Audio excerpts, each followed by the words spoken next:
Metro is a group of dedicated individuals who want to see more about Oklahoma City history displayed to the public. We want to share it with the public. We want to help people who have old photos, old documents, share them with the world in a way they're comfortable with.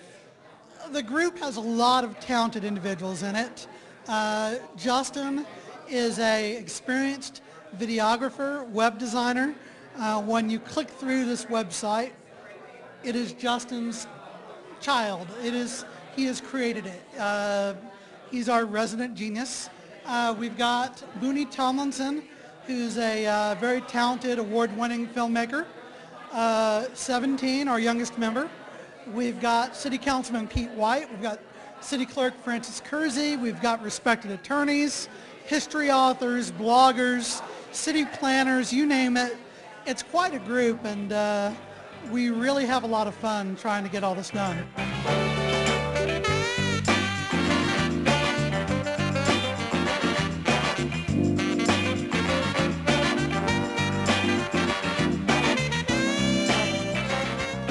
Well, I run a website called Abandoned Oklahoma, and our goal is to document abandoned buildings around Oklahoma that have some historical value to them. And we've been all across the state doing that, and I got an email from Steve back in November of 2009 asking, if we'd be interested in joining their group. And of course, we were all about it. So we met, and the rest is history. I mean, we've been at it ever since, and the website's incredible, the people are incredible, and we're getting all this history out to the world. You don't have to go anywhere anymore. You can see this stuff online at home, and I think that's what the future holds. I mean, you don't have to go anywhere anymore.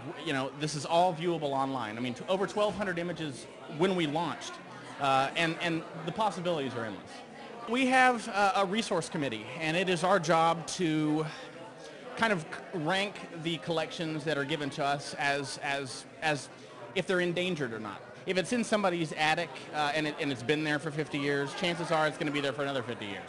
But there are situations where, it's in danger of either being thrown away or what have you. So we kind of rank it first, and then we send out whoever wants to go to the location with a scanner and a computer, sometimes 2 scanners, 2 computers, and just sit there and go through people's boxes in their attics, and it's so fun. I mean, how could you?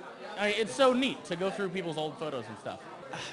We've been at it for probably 6 months, and usually it only takes about 3 days or so to find a collection, scan it in, and then get it online.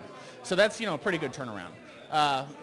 And we've been at it for 6 months. So and because of tonight, I think we're just going to get one after another, after another, after another. I mean, right now it's just kind of been word of mouth and friends of friends who know somebody.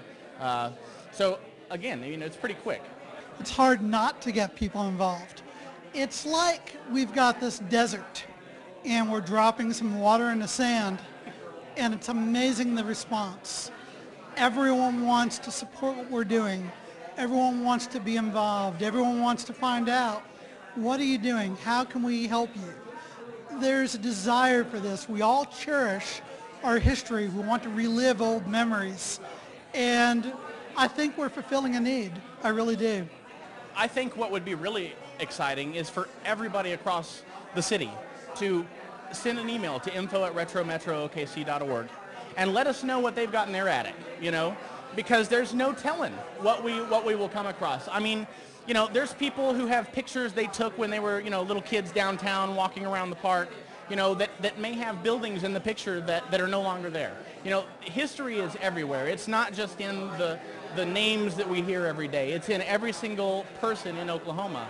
And it's important that we all share our own history. And eventually with Retro Metro OKC, what we want to do is make a place where everybody can upload their stuff and share their stories and create kind of like their own Facebook profile in a sense, and share their family's history and create a family tree, if you will.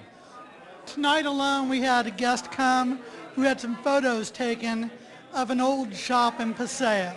Didn't think they'd be of interest to us, and I was like, absolutely, we want that. Because photos of the Paseo in past decades, they're not that common.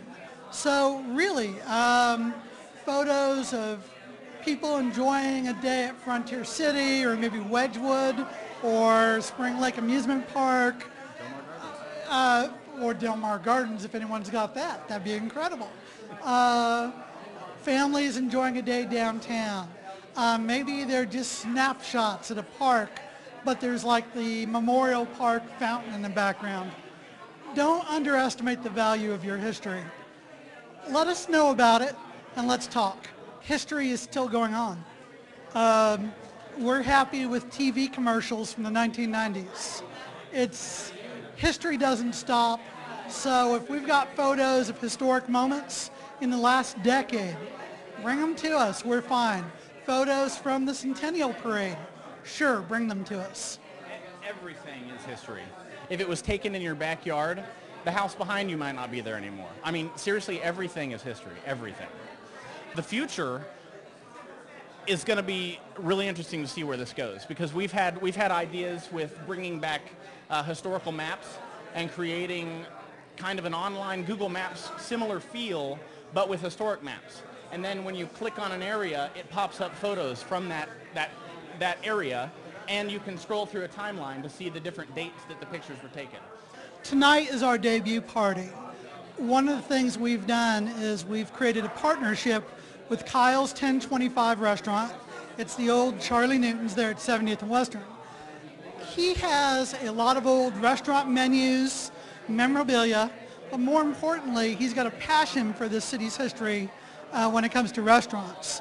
And we're working with him to create an online collection that brings back all those restaurant memories. And he, in turn, for a couple months starting in September, is going to be featuring old recipes and menus from beloved old restaurants. Maybe it'll be Bell's, maybe it'll be Lady Classing Cafeteria.